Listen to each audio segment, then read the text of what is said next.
Tomb of the Spider Queen. So we are in the second winner bracket semifinal in Group A of Murky Cup number 2. It's a bit of a mouthful, I know. Now, again, if you haven't watched any of the previous games, let me explain real quickly the rules of the tournament here. This is a little bit more interesting just in general, because we have our typical rule that we have in most tournaments, where a hero can only be played once within a series. So every single hero that you see in game number 1 cannot be played again in the same series. Makes it so the teams have to think a little bit outside of the box, not too crazy. And it makes it also more interesting for you as an audience, because you don't see, I don't know, Blaze in every single game, or Hanzo in every single game, or Genji or whatever. But we have, with the Murky Cup, once again the bounty system. And there's a couple of small changes that we made to the bounty system as well. In case you're not really familiar with it, we have basically 2 prize pools for this tournament. So the first prize pool is just 1,000 euros. It's normal prize money, and the top teams will fight for it, as in every other tournament that you have. Then again, on top of that, we have also the bounty prize pool, which is the second prize pool that is completely independent from it, and teams can get money out of that prize pool by completing bounties that you see on screen now. So these are basically quests that you can do over the course of the tournament. Each team can complete all of these bounties once. Once a bounty is completed, the same team cannot complete that bounty again. All of those bounties give you 1 bounty point or a bounty ticket. There's a couple that give you 2. If you, for example, win a game with Butcher, or you win with Murky, or you win with Twin Blades variant, you get 2 tickets because they're a little bit harder to accomplish. Just generally, if you look at the list, there's a couple of bounties that are obviously easier to accomplish than others, but some are specifically difficult and haven't been picked a whole lot in the past, so they get an extra reward. What we added new in this particular tournament is that now if you fail a bounty, you get half a point.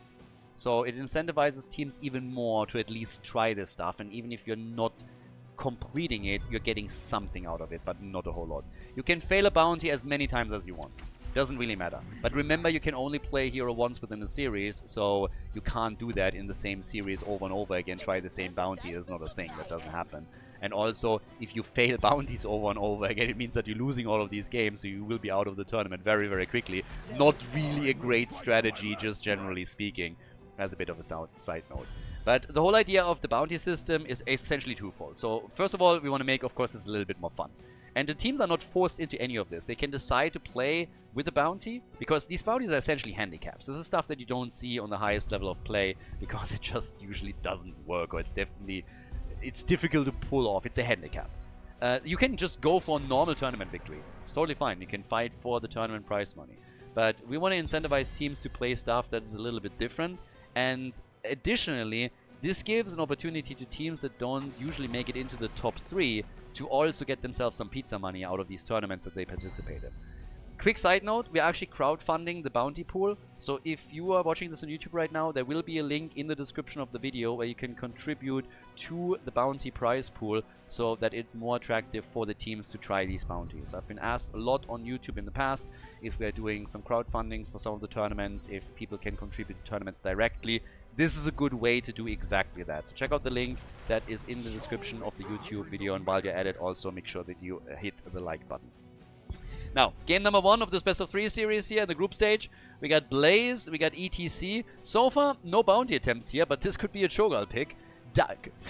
Maybe with a double support, not quite, but I would love double support Cho'Gall Maiev on Tomb of the Spider Queen. It's a bit doubtful, but we will most likely get a hyper carry here. It's a rip against the refueled Raccoons. We had the Raccoons obviously in the Anniversary Cup, but this is a slightly different team composition. And there's Cho'Gall! Okay, so we get him after all.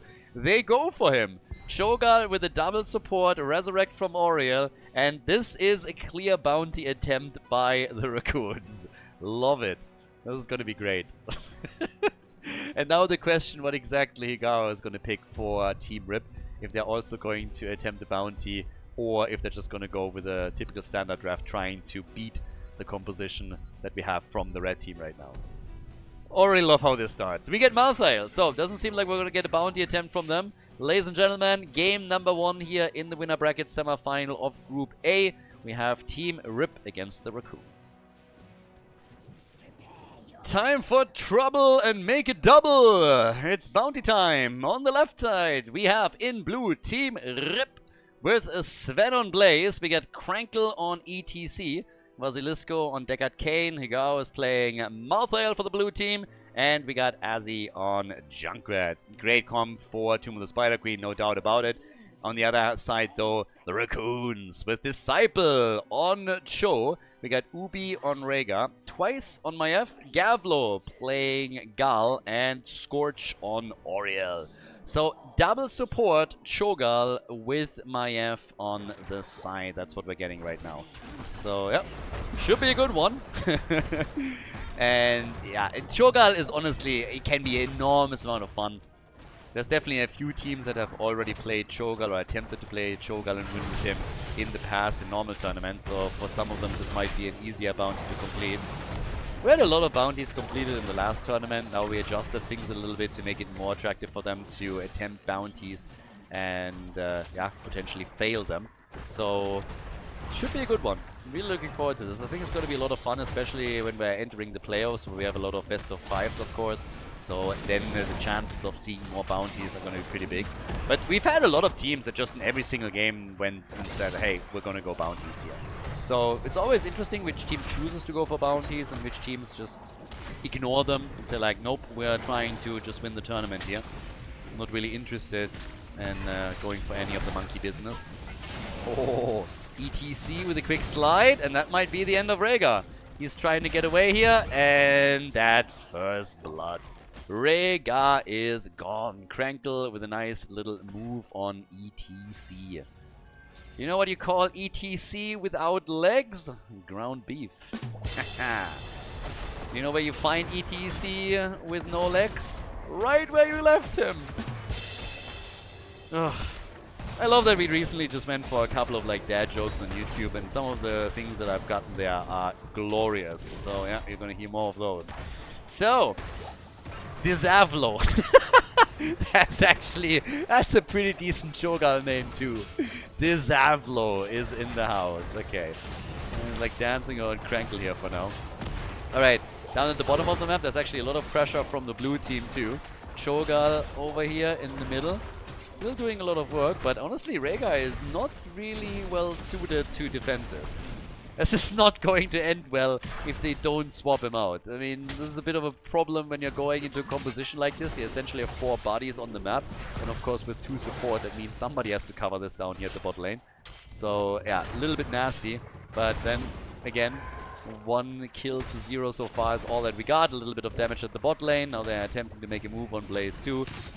Cho'Gall, as he gets into the late game, becomes of course an absolute menace, and if you have 2 supports behind you that are essentially both your pocket healers, that's even better. And will likely also get resurrect from Oriel here, so this could be a really annoying game for Team Rift. Could be massively annoying. I mean, one of the things that I'm also wondering a little bit, well okay, that's probably not going to happen. I talked a bit in the past about Cho'Gall after level 20, where he has the cooldown reduction for the death timer reduction, essentially. That's a kill, by the way. Disavlo just comes in and murders Junkrat. Just absolutely murders him. So yeah, nicely done. That's a kill on the board for them. But as I was about to say, you have obviously the strategy with Cho'Gall that you go at level 20 for the death timer reduction, and then you oftentimes can just int for structures, right? You can just simply move in. For example, you try and go for a keep, you die, and your opponent has a tough time taking advantage of that if the death timers are so low that by the time they cross the map, Cho'Gall is back to defend. If you have Oriel with Resurrect, you could enhance that threat potential even further and make it mega annoying. Cho'Gall ints for the core, gets a few points off, gets instantly resurrected, does the same again. Team tries to cross the map, and by the time that they are attempting to do some damage on the other side, Cho'Gall is back to defense. So that's definitely an option too. Now, anyways, for this one, we at least had the kill against Oriel here, so the blue team was able to get their turn in. After Cho'Gall took out Junkrat in the middle, it looked a little bit iffy for a second, but they are able to get a bit of momentum for themselves, and so far so good. So now that we have the Web Weavers on the ground, the question is how much damage can they actually do with it. Obviously, with Malthael as one of the last picks, they have the last right. It's a great tool against Cho'Gall as this continues. They don't really have a whole lot besides that. It's a little bit wild that it didn't... honestly, after we've had some of those picks, I could have seen them ban Cho'Gall out, for example. But, as it stands now, Cho'Gall is pushed back. Rhaegar's defending the bottom of the map and is obviously losing a lot of ground here. The fort at the bot lane is gone, so they don't have a lot that they can throw onto these lanes to defend. And Rhaegar, being continuously used as a side laner, finds himself in that awkward spot where he just simply doesn't have the wave clear in order to deal with a situation like this. Cho'Gall is still alive, but after the blue team has now done damage at the top lane, they have also done a significant amount in the middle. So this is a pretty successful first objective that they have here. The walls might not all be destroyed, but just taking the bot lane fort out with this pressure play, that's already a whole, worth a whole lot for them. Now, Cho'Gall on level 7 with the auto rampage, and we got the enraged regeneration. We haven't really seen one of the big fights where both of the supports were present in order to do some work here. So, something to keep in mind at least. This could be... I mean, if we, for example, have a fight over the boss, let's say, then you have both of your supports with you, with level 10 abilities there. That could be a pretty big problem. Now, blue team will likely hit level 10 abilities first. Timing of the turn-in is actually a bit odd, because on the one hand you want to get that turn-in, on the other hand now you are fighting against an opponent that has level 10 and you don't. So, yeah. That's Oriel likely gone. Yep. They are sacrificing everything. Cooldown for Malthael so that they get the stack on last rites. And also the mosh pit. But that's glorious for them. Now that Web Weaver defense should be fairly easy. Sven gets attacked a little bit and tethered for a moment by twice. That's not the whole lot that they can do. This is going to be an easy defense for Team Rip. That mid lane fort is going to take some damage, but not a lot. Web Weaver at the top has already been defeated. Easily. And yeah, that turn-in did nothing. That turn-in did absolutely nothing. Push into the middle. And yeah, there's the Riptire. Can they get value? They're looking for a kill. They would love to take Cho'Gall down. But all of them just walk away. With that setup, I expected someone would die. Enough gems in the hands of the blue team to get themselves another turn-in. So, yeah, that's a possibility. And, okay. They are still going for the camp first. This squad is taking a bit more damage than I expected in the middle, to be honest with you. Cho'Gall, by the way, typical Hammer of Twilight and Twisting Nether. That's what we're getting here. Twice. That's pretty optimistic. Right underneath the nose of at least 2 heroes that have vision on him, and he's just like, yeah, I'm gonna go for the turn-in. Try me. Come in, I'm gonna tether you, and we're gonna kill you. And you know what? They actually wanna get a kill. They go for Malthael, and they drop him. Malthael is gone. ETC is recovering some of the gems, and so is Junkrat. But, oh, the jet propulsion. Damn. Hitting 3. Good whip on the other hand from Oriel. Yeah, keep cracking. And that was a nice one. That jet propulsion was actually fantastic. Disavlo still alive and kicking, but they're having some trouble to deliver those gems. They are looking for more kills though, and ETC is dangerously low.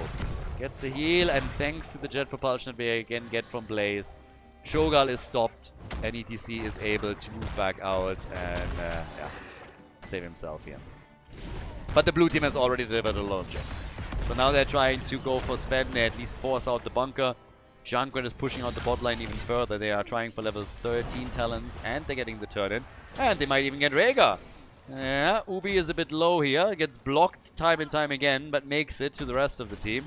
But obviously, you still have to... Oh, last rites! And they saved Cho'Gall. But Malthael is also saved. Malthael was about to go down. If Cho'Gall had that Ancestral a little bit earlier, if Rhaegar was already there, Malthael might actually have fallen. Could have gone in for that kill. But here comes the defense. Level 13 talents only available on one side. Only for the blue team. Damage output, by the way. Gal with 33,000. Sho has 30,000. So the two of them just rocking the numbers here. And Malthael on the other side, he is sitting at 30k. He's the top damage dealer for them right now. Yeah, doing damage obviously against Cho'Gall whenever he can. And there's the Aegis. No resurrection. They go full Aegis on him. And have 2 panic buttons basically, but no resurrect. Honestly, it's probably not really the worst choice, because you always have to think about what are the situations where you can get a successful resurrect off. And yeah, Urel is going to be under enormous amounts of pressure whenever Cho'Gall is gone. the blue team, they're just going to continue pushing for whatever target is in sight. And that's essentially only 2 supports and Maiev then. So if they can prevent Cho'Gall from dying in the first place, then hey, even better. And they have not only Aegis, but they also have, of course, a very nice tool with the Ancestral Wrath that they can use from Rhaegar. We now got Molten Block, so more survivability for Cho'Gall, and Gal himself with the Twilight Nova here.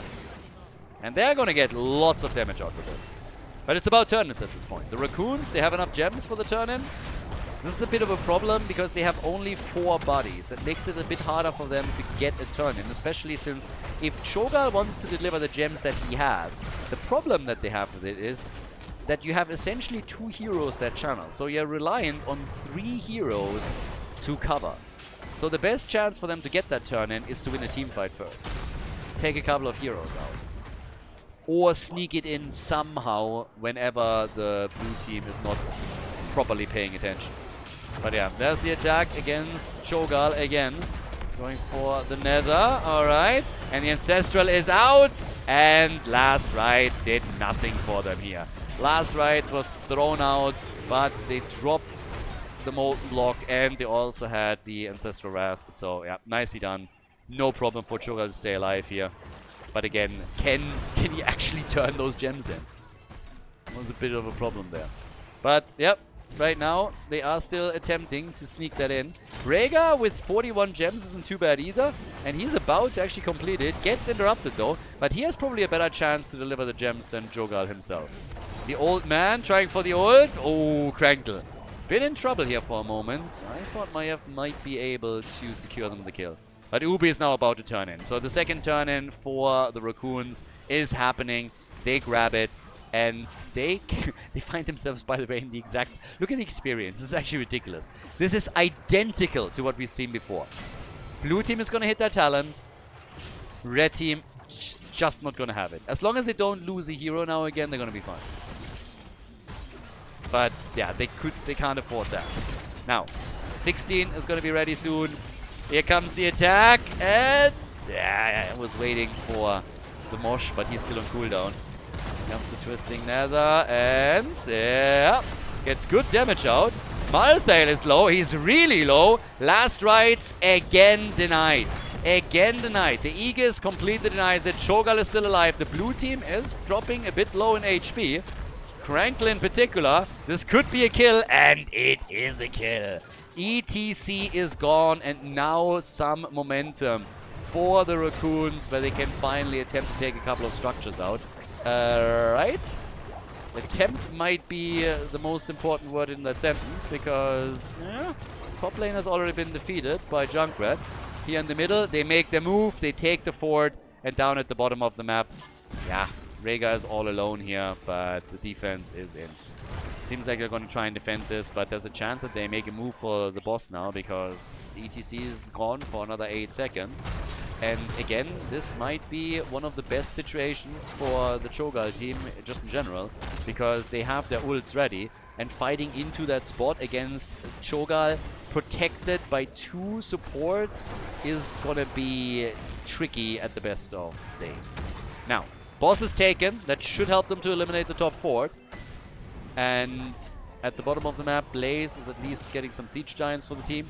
We have now also the Reservoir of Hope right here. So now Auriel is going to increase the maximum amount of energy that she can stack here with 5 stacks thus far. And as the game continues, this is going to make it even harder to take Cho'Gall down. Topside fort is already gone. Over in the middle, they're still trying to push. Keep in mind, the blue team now has delivered their own gems, so they have Web Weavers coming. Yeah, should be a lot of damage, honestly. I think the fort, like all the forts of the red team, are probably now going to be destroyed.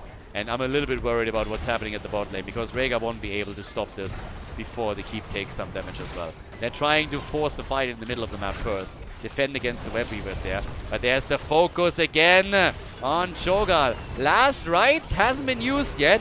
There's ETC. Last Rites with the Molten Block is denied again. That's a big problem for Malthael. He's obviously one that wants to apply pressure on Cho'Gall, but he's being shut down time and time again. Was a really nice move though by Deckard Cain popping his ult and then ETC coming in with his own little party that he started with the mosh pit. But they can't kill Cho'Gath. They are having massive problems trying to pull that off. Gal is now at 66,000 damage and Cho is at 54,000. So together they have now 120,000 damage. The problem is though that they are losing ground on structures. Structurally, the Raccoons are still a bit behind. Not by much, but by 1/4. So can they get those kills at some point? Cho'Gath seems like this unkillable beast that they just can't play against. But there needs to be a few kills at some point. 100 gems in the hands of the Raccoons. But as I pointed out earlier, Cho'Gath has now 60 of those. And it's difficult for him to turn those in. At least always assuming that the blue team is not going completely brain dead and keeps their eyes on the turning points, which thus far they've always done. So as long as they can prevent Cho'Gath from getting that turn in, and this will be easy if they monitor things, then they should be fine here. Well, but that is a good one. Yep, nice. They were taking the camp, so a couple of heroes were busy going for the camp, they zoned out the rest, and now they got the turn in. That was an important one. Because again, if Cho'Gath channels, that's 2 heroes essentially, even the 5-man team, that are on the channel, and the rest is just your supports. Plus my F. So getting this one, as the blue team was busy, that was pretty good. That was the one, that was honestly the first opportunity in the entire game where I've seen them have a chance of getting that turn in. They were right there where they needed to be, turn it in, great timing. Now we have level 20 talents for them as well, so they flipped the script a little bit on Team Rip and have taken the lead in experience. Gives us Cthulhu's Gift.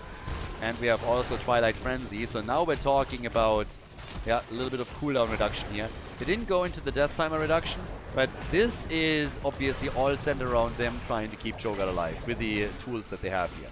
And the keep in the middle is taking some damage. Funnily enough, the Web Weaver at the bot lane has already been defeated. The one at the top lane is also gone. They're trying to go for Blaze, and he's dead. No bunker for him, and that opens the door to the bottom fort, which honestly they should be able to take out while Blaze is still gone. Take the minion waves, get the siege shines, and then make the play. Both teams with level 20 talents now. Again, Malthael struggling to get last rites through. 48,000 damage for him. Look at the damage output of Gal here. 72k. They're trying for another turn in. They're trying for the next set of Web Weavers. And they get them. They should, on the other hand, really take that fort out before that happens. Unless they can get kills. Ooh. That disc went nowhere. That whip, on the other hand, way better. And, well, here they're setting up the Riptire. But a good ult from Deckard Cain. That was a really important one. If he doesn't connect that, I think ETC is dead. And that's a death that at this moment in time you just can't afford. But still, there needs to be a plan. They need a plan C, plan Cho'Gath. How do they take him out? Because it hasn't happened during this entire game. Auriel has 17 stacks on her level 16. Yeah, they try and isolate him here, but the wall is also gone. So Cho'Gath still attacked. Aegis, everything is on him. So they had to burn some pretty big cooldowns in order to make that happen. But now ETC is in trouble. He is still able to make his way out of this though.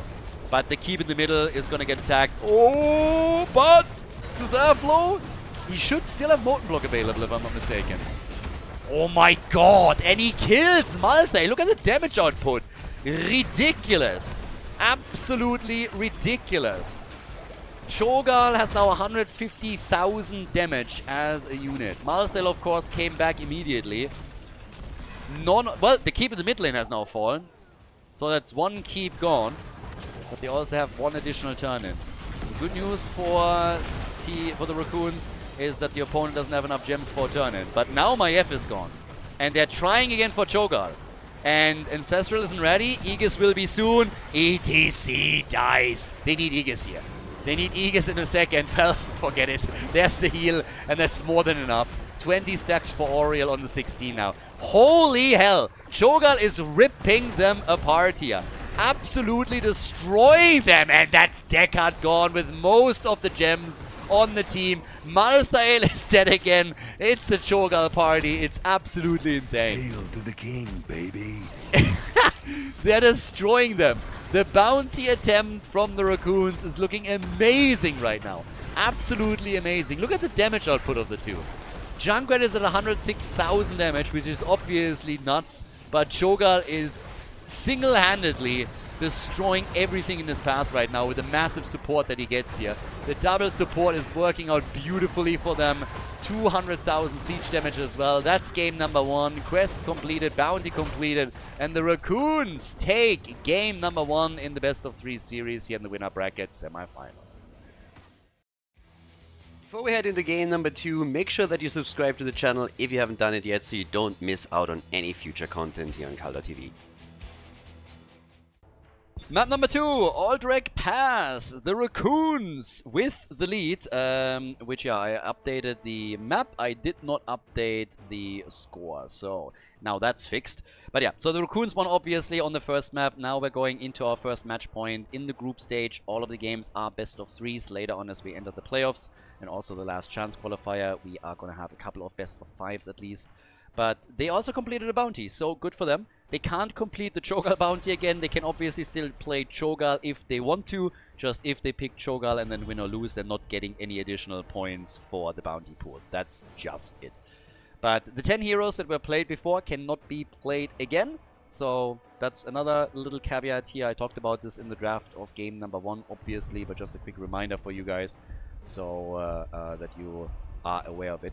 By the way, I have to say it again, if you're watching this on YouTube right now, make sure that you hit that that like button. Also, subbing to the channel always helps a lot.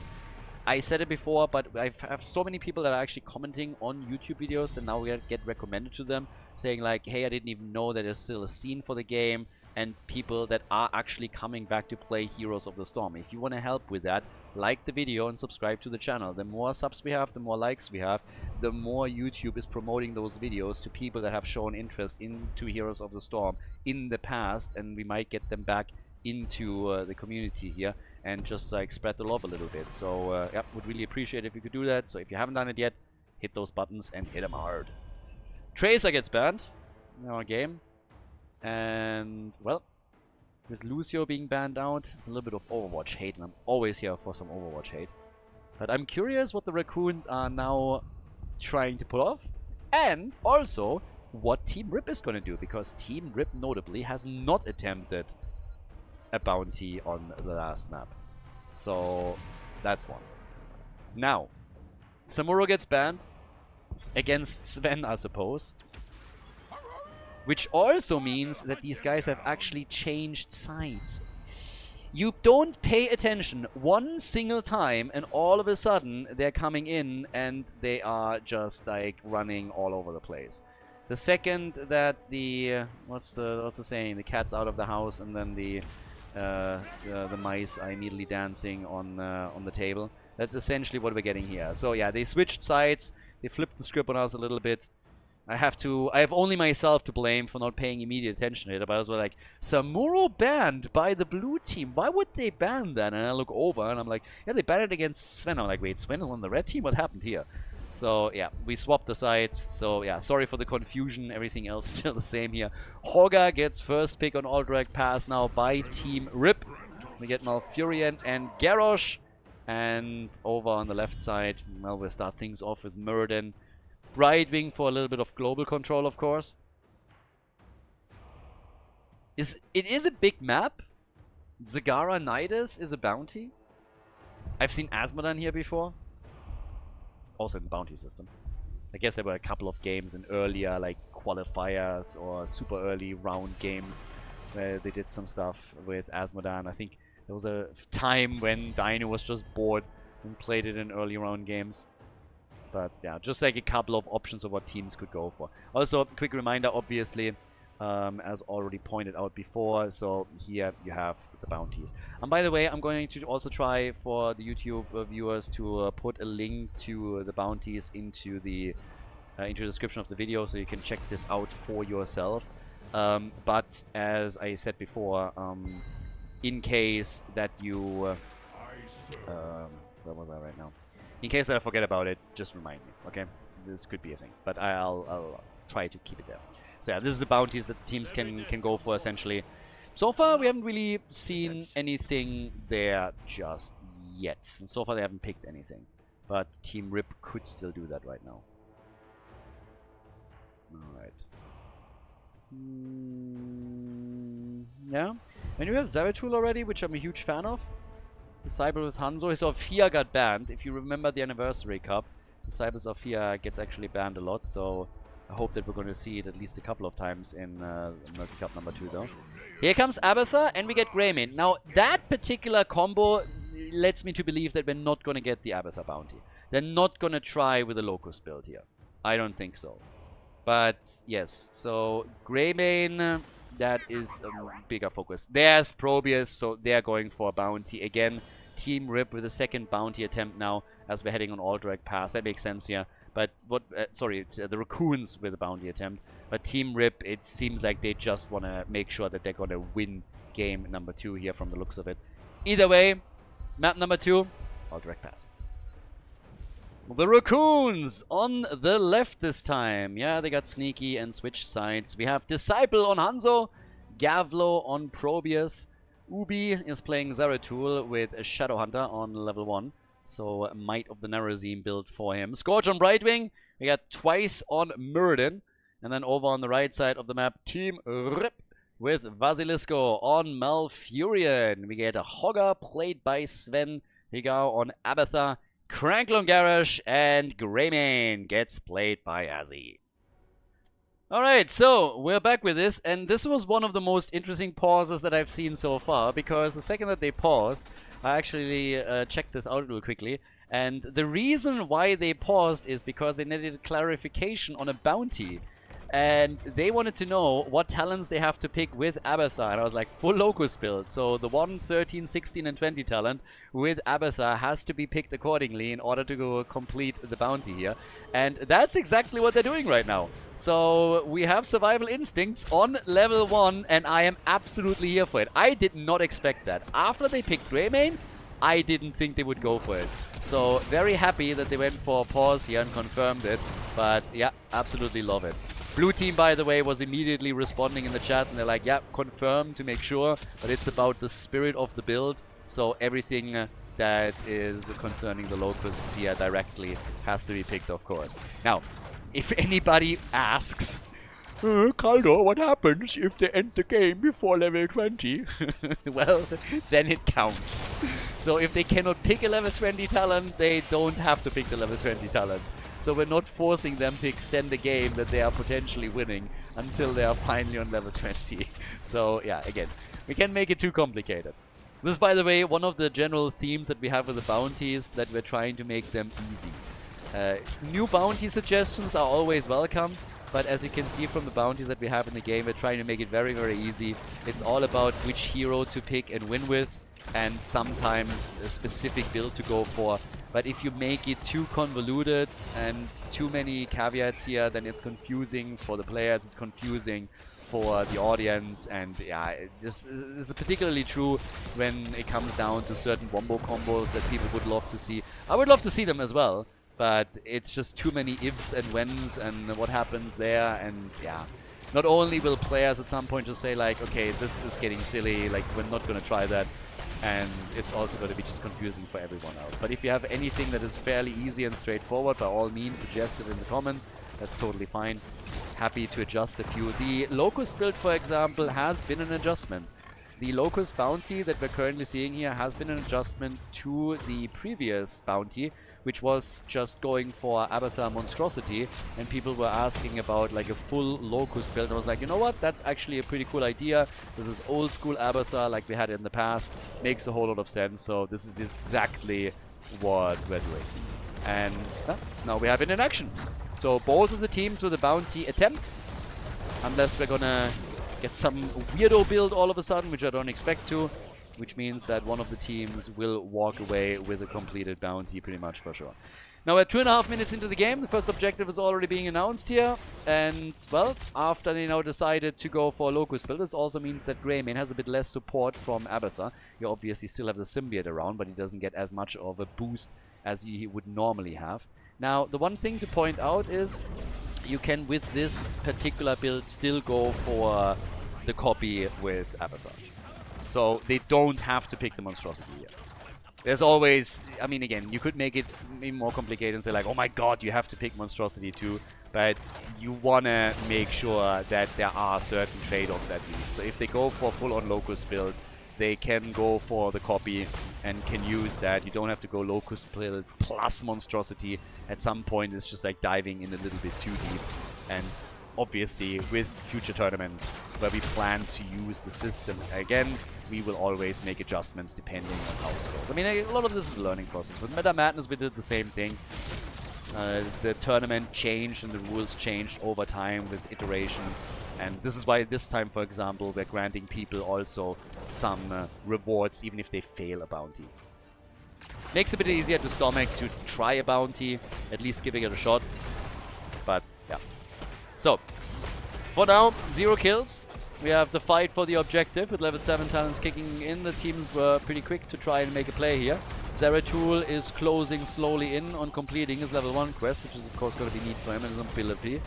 Might of the Nerazim next stop. Oh, that's a kill. That's Malfurion gone, and I don't think we're stopping there. We're looking for more. Zeratul is a bit low, but Krankle is running out of hit points first, so he's the one to die.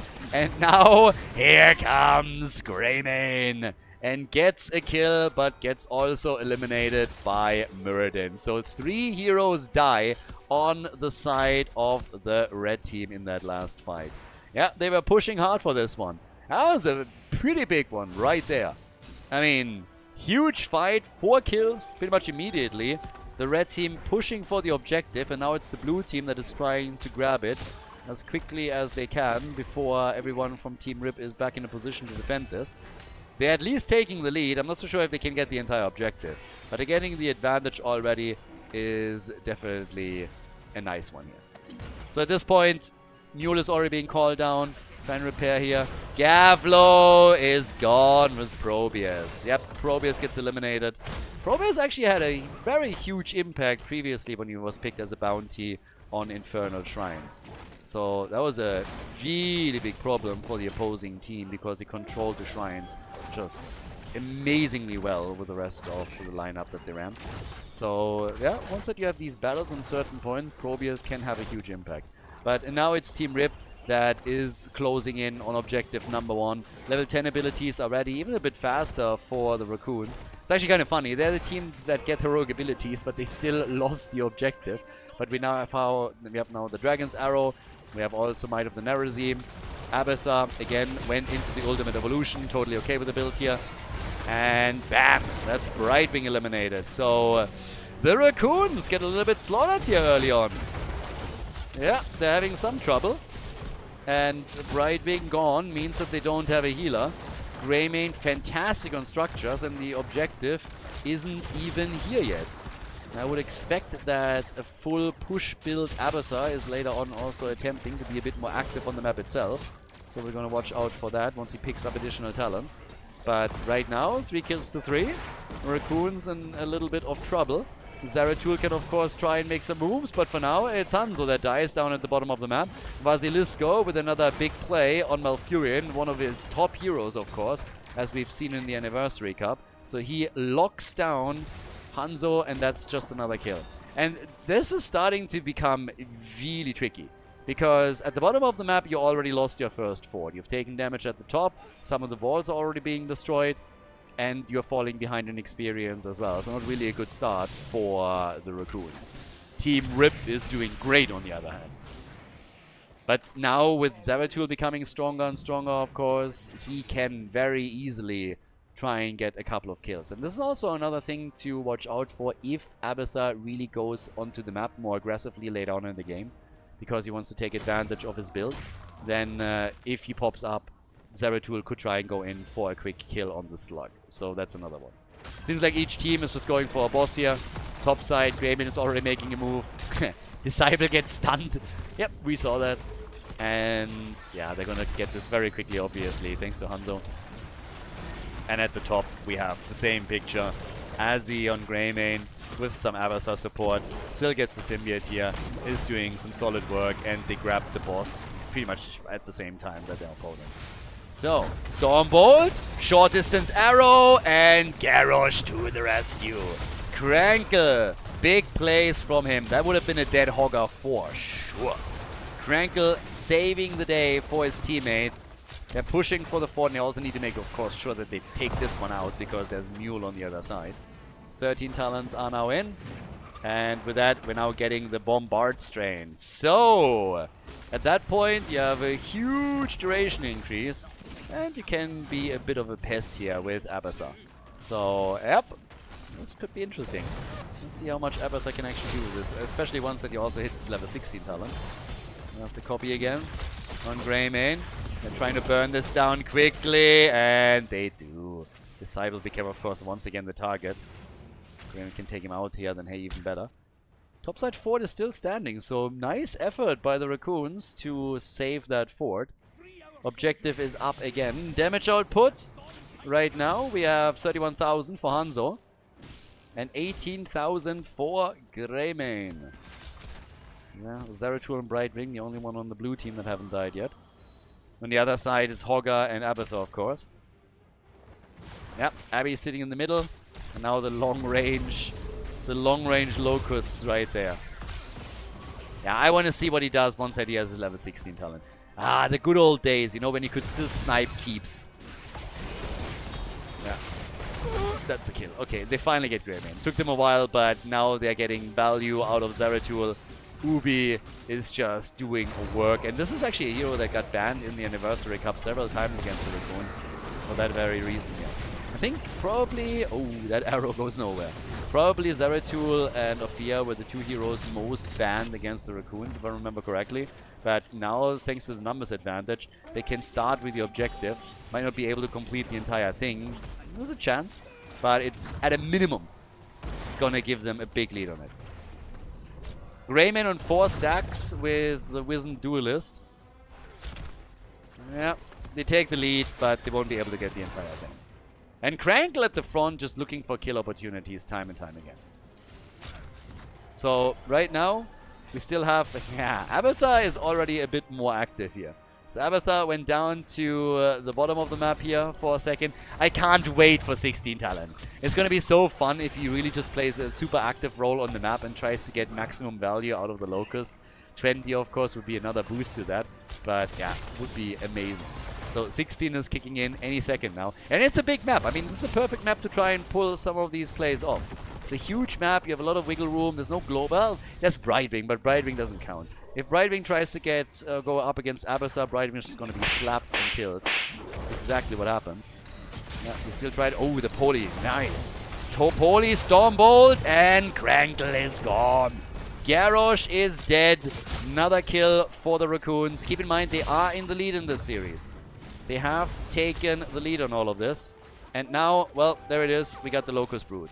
So, at this point, Abathar already active at the bottom of the map. Can start to pull this off as well, of course. Once that Dominion wave comes in particular. And already goes for it. Has shown himself on the map now. And is moving away. Might have. But the objective, while all of this plays out, is taken at the top. Now, the Locusts are still all alive here. So they're taking this out pretty easily. There's going to be a big push here. Probably Proburius is going to take care of it. So while we have on the one side the Raccoons now with the objective, this is still pushing the lane at the bottom of the map out fairly easily. So yeah, Locusts survive a little bit longer, but obviously not long enough for all of this just yet. But Abathar will likely make a few more plays and be more active on the map. I mean, he's already getting ready for it once more. The question that is now more present is simply how much damage can the blue team do with the objective that you just locked in for themselves. So right now they're trying to get a few more forts out of this. Mule is already in play. Well, actually they're all jumping into the middle right now. I thought for a second they would abandon the push in the mid lane and just go for the top. And for a second it looked exactly like that. But what we're getting instead is them trying to essentially fight on 2 fronts. Over here, Locusts again being used for defense. And this one is getting taken out very quickly. I mean, we're only 12.5 minutes into the game, but still. They get damage in on the fort in the middle and up at the top, but keep Mule in mind. Abathar can't drop it like non-stop, but still will be able to repair a lot of the damage that was just now done. Stuns galore as Hanzo connects, and then Hogger shortly after tries to return the favor. So 5 kills to 4, and yep, there's the kill on Garrosh. Nicely done by Hanzo. Perfect play from him here. They lose Malfurion too. And while the red team is suffering, we have Abathur at the bottom, still going aggressive and spawning a couple more Locusts. Trying to proxy a few waves in the back. Slow them down a little bit. And yeah, just help their remaining minion waves to do work. So at this point, they are going for a macro game. With Abathur at least. Abathur is pushing with the Symbiote at the top. He's pushing with the Locust at the bottom of the map. And this is doing work. I mean, you can already see it down here. Not only do we have now a much, much bigger minion wave for the red team pushing through all of this, but it's actually starting to pressure the keep a bit at the bot lane. And if Abathur is moving back down again, he could continue to apply pressure on this. And this is exactly what we're getting. Abathur moves in and is immediately hearthing back out. So super active Abathur performance now from him. Ooh, but also a very dangerous one. So yeah, forces Probius down to the bottom of the map, but is pushing the entire lane out easily. The blue team already has gone for their boss at the top, and down at the bottom of the map, we're seeing Team Rip do the same thing. No chance that the Raccoons are here in time to disturb that. But the top side fort is gone, and I think that wall is also going to fall. To make matters worse, there's obviously level 20 now also in play for the blue team. So, yeah. Right there, that means we're getting the bullseye. Shadow Stride. Brightwing is looking for some invisible friends again, as usual. And while the red team defends at the top, the Raccoons go for the next objective. And let's not forget about the fact that there's still a level that needs to be bridged before Team Rip gets their own level 20 talents. So yeah, that's still a thing. Down at the bottom of the map, I mean, the boss again, not going to be doing too much more. It's going to be defended here. But I like the move towards the top lane.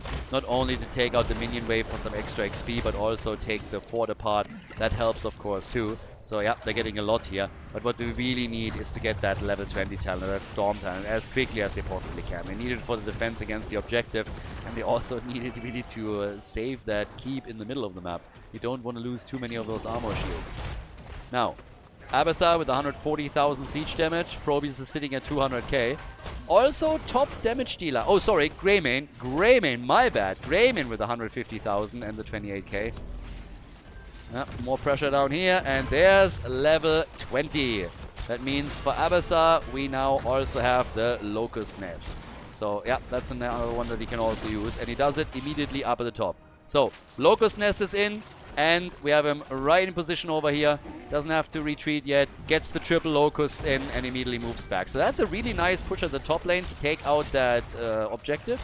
And honestly, it is doing a lot more against the top lane objective than I thought. And Greymane at the bottom of the map is taking out Hanzo. Nice! They get the kill. They shut this down. They go for Gapflow. They try to get the kill on Brightwing here. Also Scorch, the next one in trouble. They're chasing them all across that fight. Gapflow is able to get out. Brightwing is attempting to escape and is able to get away too. What the hell? How are they all escaping? Greymane is not able to get the kills. Malfurion dies, but so does Zeratul. And that's a little bit bonkers. One keep at least destroyed, but look at the escape here. First, we have the kill on Hanzo, and then, I mean, it really looks like Brightwing and also Probius are in insane trouble, and they both are able to escape, assisting each other. That's actually crazy. 8 kills to 6. Zeratul falling, obviously a bit of a problem, but at least he got the counter kill on Malfurion. So, yeah, there's the fort in the middle. Like, it's insane back and forth game. I mean, honestly, it's starting to get a bit crazy here. Abathur is already thinking about where to jump to next. Still has, by the way, up at the top that Locust Nest. That thing is still there. It's getting pinged, though. They're realizing where it is and that they have to take it down. But, yeah, that is applying consistent pressure. That is the only lane that is pushed against the blue team. So, yeah. Don't forget about that. This is actually... Abathur can now do a lot of lane pressure. But again, you're missing, on the other hand, all that additional bonus that you're getting from a proper symbiote build.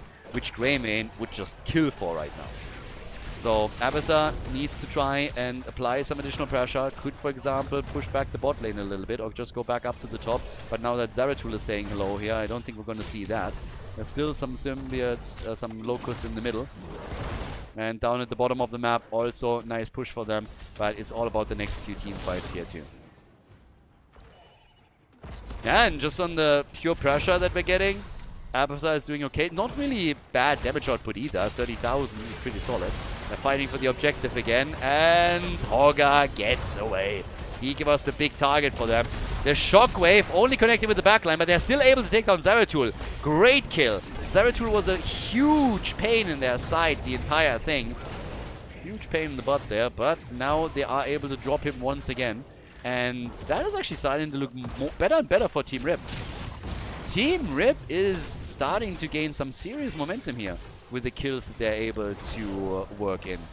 If Abathur now applies some additional pressure down at the bottom of the map, I mean, there's a lot of potential for them. So, yeah, at this point, they're trying to channel this again. Down here, huge wave. You come in and you get some locust nests down here and some extra locusts, you can do a lot. But first of all, they want to go for the boss. They're realizing that it's getting a little bit tricky to take the camp while the opponent is on the other side. So what they're doing instead is make a boss play. And Abathur has started to go full-on locust at the bottom of the map. So, yeah, there is a lot pushing. And the blue team will have to react to it.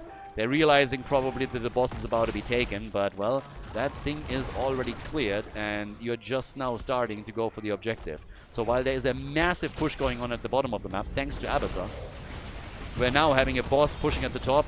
And the team fight breaking out in just a second here. So, there is fires all over the place from the perspective of the Raccoons. They gotta react to all of this. And this is a massive, massive push at the bottom of the map now. This is huge. So they have a boss to deal with at the top. Probius is going down at the bottom of the map to stop the next one, which means that there is actually a shot for the red team to either go for the double boss play or go for the objective. But they are letting them just clear all of this. Probius is not even immediately doing this, and instead goes for the camp, which means that we're actually going to see a little bit of damage on the keep. Yeah, shouldn't be too much, but hey, every bit matters. So, topside keep has taken some damage, bottom keep is taking a bit of damage, and the red team has now moved on to the objective to try and lock this in. Team Rip is on the move. They want to clear this game. They want to force game number 3. Go full distance on this. There's the Abathur copy already as they're trying for another Greymane play, but gets annihilated instantly. Hanzo arrow. Nice! And the save from Krankle. These Garrosh plays sometimes. Beautiful save on Azzy. They're not out of the woods yet, though. Abathur has jumped back down to the bottom of the map to spawn another set of locusts, continuously applying that pressure on the bot lane keep. So good for them, but they're still down the copy. So this objective will likely now be claimed by the Raccoons. It's a constant back and forth in the second game of the series. And yeah, Locusts are going to do some good damage, but they're also going to despawn quickly. And then Abathur will have to jump back in again. And currently busy with a fight. And Krankle dies once more. Krankle has now died 4 times. Garrosh gets targeted at the front over and over again. And by now, the objective is taken. They claim the objective. They're able to lock that in. The fight in the middle, focusing on Greymane. Him dying is a disaster. This is amazing for the Raccoons. The Raccoons are trying to go for it now. They are... If they destroy this keep in the middle, and they will, they are basically just going straight for core. They already destroyed this one earlier. This one has been taken out. 1 armor shield is removed. This is the chance for the Raccoons to go for victory, and it should be an easy win. Khaldor is spinning out. Zeratul nearly got the kill there. They go instead for Malfurion and drop him. And this is lights out. The Raccoons are going to take this with a 2-0 victory and advance to the winner bracket final. They complete the Probius bounty as Team Rip drops down into the losers bracket. GG, well played. Solid performance here from both teams, but the Raccoons now with a 2-0 W. GG.